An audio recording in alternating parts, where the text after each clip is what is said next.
Hey, good day, everyone. Thank you for joining me again. This is the Spirit of Freedom Ministry. I hope you are doing well wherever you are, all over the world.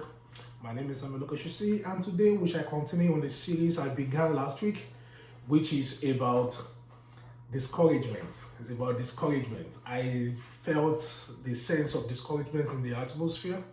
I know the children of God and those who are trying to be godly and walking on their path to freedom and their path to success. I sense the spirit of discouragement. The enemy is actually attacking the children of God at a time as this. And one of the reasons why this discouragement is coming is the enemy attacks them with rejection. The discouragement comes in form of rejection. You were rejected in one form of another, and you just felt like giving up. The voice started speaking in your ears and telling you, is this even worth it? Why don't you quit? Why don't you just give up? Nobody wants me. Nobody wants to welcome me. Nobody is giving me attention. Whatever it is that the enemy is trying to attack you with, especially through the spirit of rejection, that is why I'm here. I am here to tell you that it is the tactic of the enemy and you are not supposed to give up. Because the last week I talked about how to handle it, 5 perspectives to look at rejection, 5 different ways to view rejection so that you will not be discouraged, so that you can even feel and sense the love of God in this rejection also, the discouragement you are going through. And one of the examples I gave at the beginning was sometimes it's not even about what you have done, it's about what you project as a mirror to people who are in your space, who are in your spheres of environment. They feel the opposite of what you are feeling. You are feeling hopeful, faithful, hardworking. They feel the opposite without you even doing anything. Just your presence enough is projecting something contrary, and they don't like what they are saying. And which I gave other 4 perspective also, which is about maybe the environment is wrong, or also maybe it's good but it's not the right time.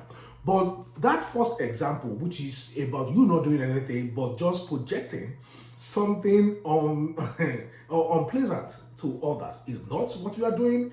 The others, just you trigger other people's insecurities, and they don't like what they are saying, and they just want you out of the space so that they don't keep saying you, and so that you don't keep reminding them of their shortcomings. It's not about you. Don't take the blame on.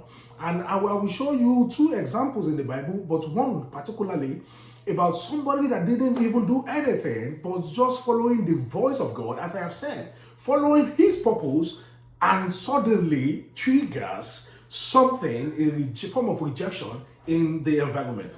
We shall look at one of our forefathers, one of our Christian forefathers. We have Abraham, Isaac, and Jacob. So let's look at Isaac.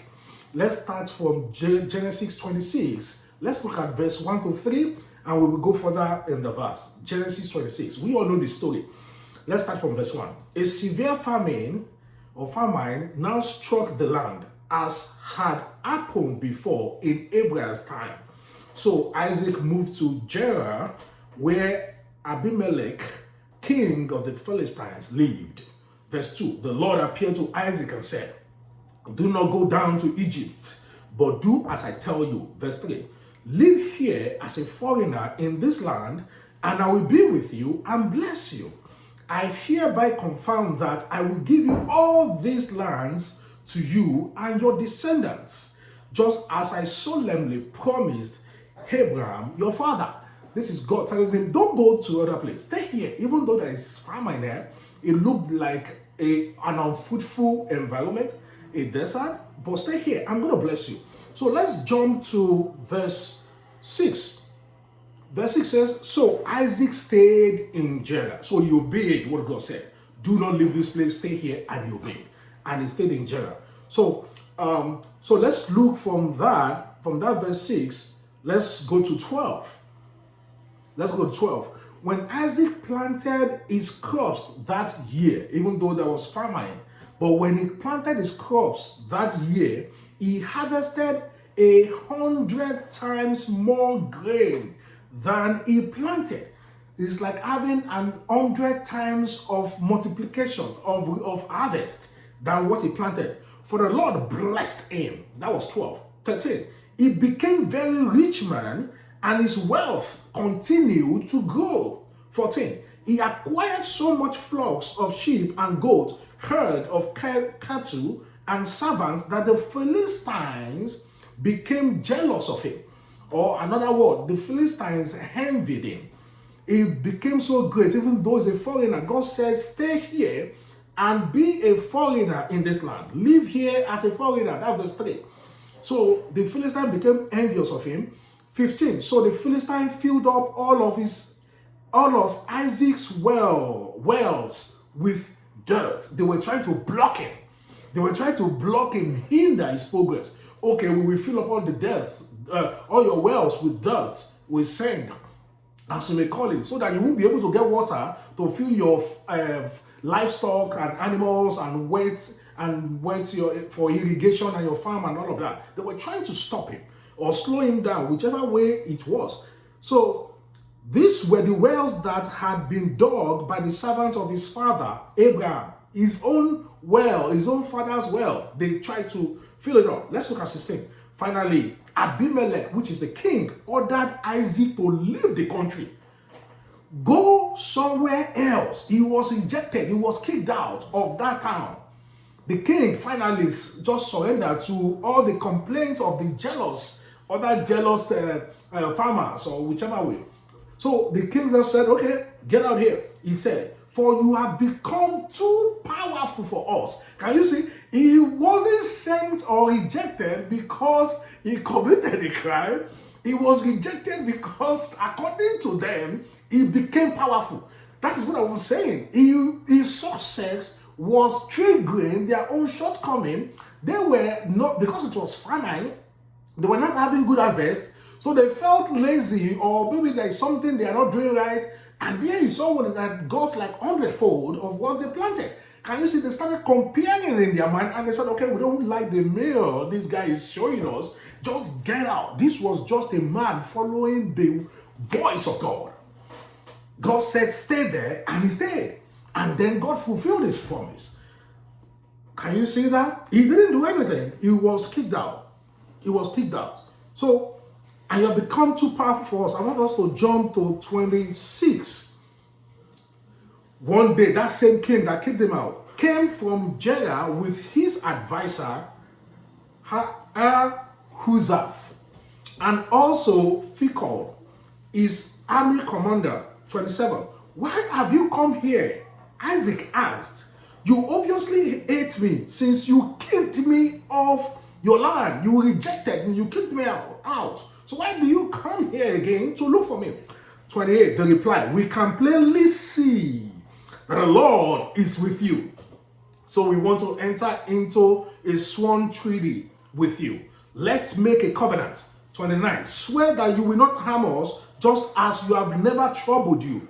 Just as we have never troubled you. You rejected him, but now you are saying you didn't trouble him, so he should not trouble them too. We have always treated you well. Well, you kicked them out of jail, and we sent you away from us in peace. You sent him away. Look at the excuse they are giving.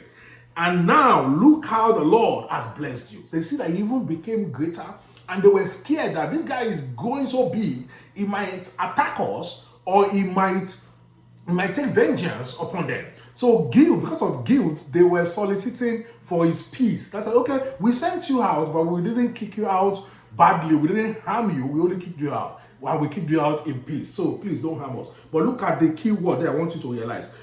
28, we can see plainly that the Lord is with you. And the last sentence there in 29, he says, and now look how the Lord has blessed you.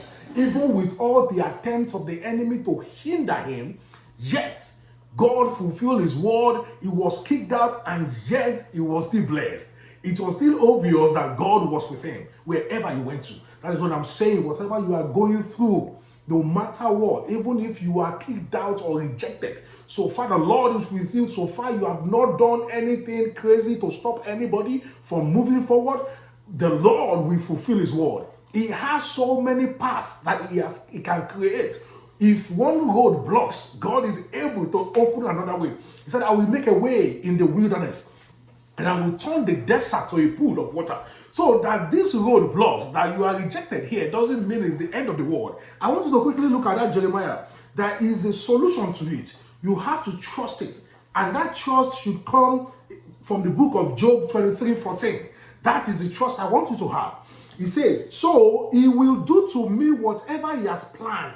He controls my destiny. Once you know that God is the one that controls your destiny and not man, nothing anybody does can stop you. If you are kicked out, if you are rejected, if you are looked down upon, so far God is with you. God is the one that is controlling it.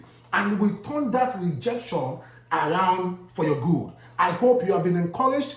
I hope you have been blessed. Dust off your feet, wash your face, dress nice, look good, smile, get the good food, and know that the hand of the Lord is upon you and is going to turn that situation around and even use that same situation to lift you up before your enemies. Thank you.